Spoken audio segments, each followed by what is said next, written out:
Recording studio तेंदुली चौक इकरामगंज।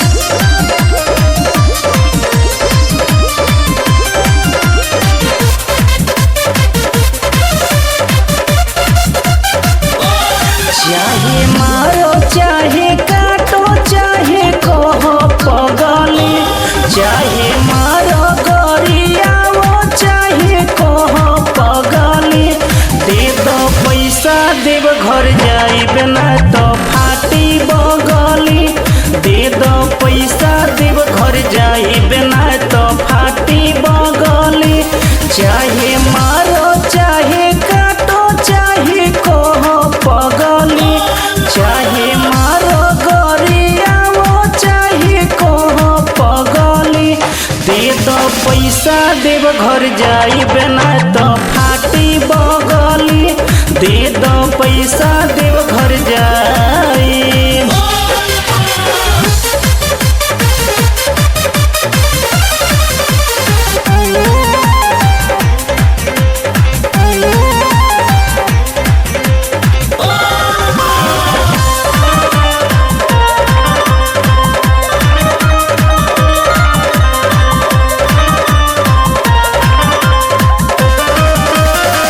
खर्चा निकालो जाके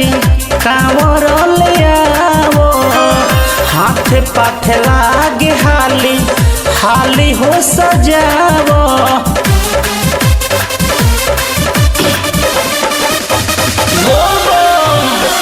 खर्चा निकालो जाके कांवर ले आओ, हाथ पाथ लागे हाली हाली हो सजाओ,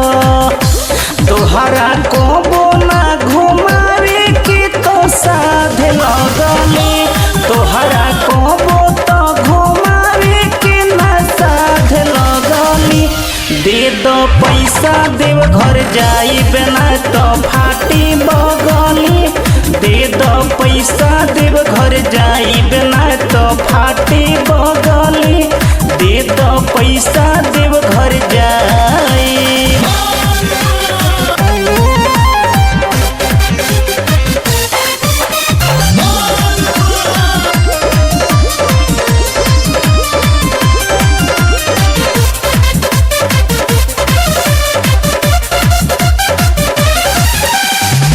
तोहरा न जाए के बा कबो कोनो धाम पर, रुपया निकालो कम से कम बाबा नाम पर,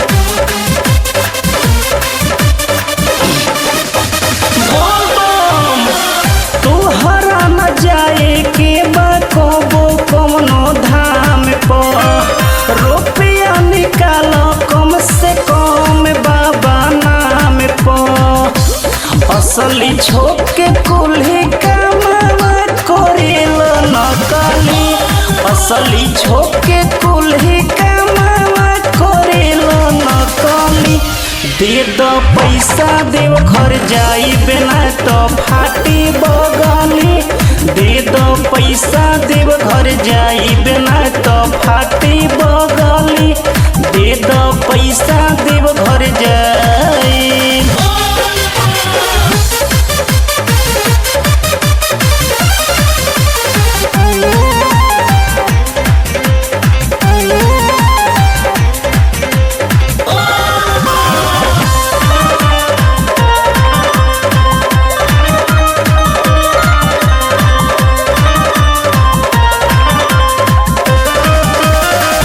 जाई कौन जूस घुस के रह तू घरे, जे पिजोरी जात बानी दर्शन हम करे,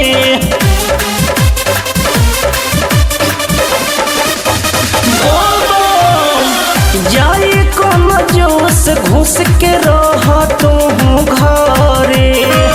पप्पू जोरे जात बानी दर्शन हम करे,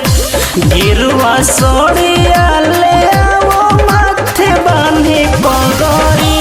विकास सोड़िया ले आओ माथे बांधे पगड़ी,